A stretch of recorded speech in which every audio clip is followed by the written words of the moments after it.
Set and ready to race. And they're off.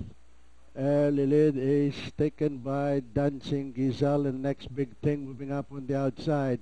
It's Dancing Giselle by the rail. Next big thing, and May Pan moving up. And Zadar on the farther outside.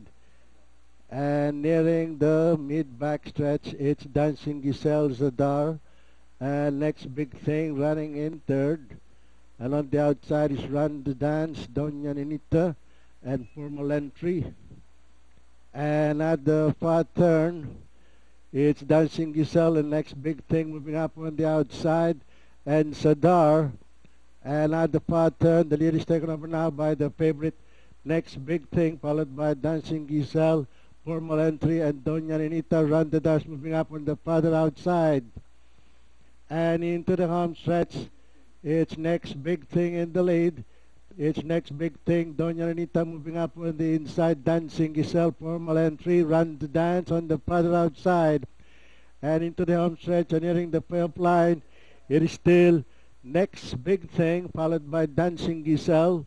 And finally, it's Next Big Thing with Jackie Jetril Tagulao Zarate winning race number 1. Dancing Giselle coming in second. Run the Dance, Doña Nenita. Okay, 6-4-7-1.